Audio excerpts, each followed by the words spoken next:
حضور نبی کریم رؤوف الرحیم سب کہیے صلی اللہ علیہ وآلہ وسلم کی بارگاہ میں عرض کیا گیا ما هذه الأضاحی یا رسول اللہ۔ صحابہ کرام نے عرض کیا یا رسول اللہ یہ قربانیاں کیا چیز ہیں؟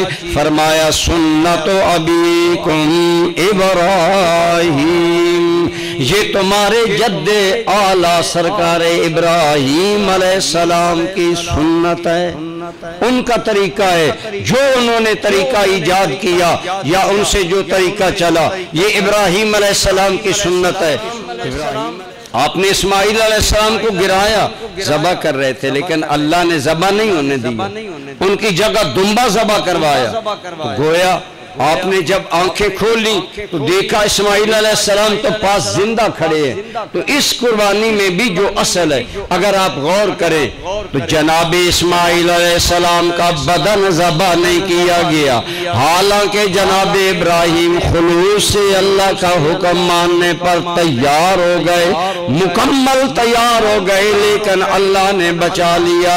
گویا دکھایا اصل قربانی میں بھی ہم نے خلوص دیکھا تھا۔ میرے ابراہیم کے دل میں خلوص کتنا ہے اسماعیل کو ذبح کرنے کا، اور اسماعیل کے دل میں کتنا خلوص ہے ذبح ہونے کو، دونوں پاس ہو گئے۔ فرمایا ہم نے ندا دی وَنَادَيْنَاهُ أَن يَا إِبْرَاهِيمُ قَدْ صَدَّقْتَ الرُّؤْيَا إِنَّا كَذَلِكَ نَجْزِي الْمُحْسِنِينَ۔ ہم نے آواز دے کر فرمایا او میرے ابراہیم تم نے تو خواب کو حقیقت بنا ڈالا، ہم نے تو تمہیں خواب دکھایا تھا لیکن تو نے اس پر حقیقتاً عمل کر دکھایا۔ تو اے ابراہیم تیرا اسماعیل بھی بچ گیا، تیرا اخلاص قبول ہو گیا۔ فرمایا ہم خلوص والوں کو یہی اسی طرح اجر عطا کرتے ہیں۔ گویا بتایا کہ جتنا کوئی خلوص لے کر قربانی کے عمل میں آئے گا اتنا اللہ تعالیٰ اسے اجر عطا فرمائے گا۔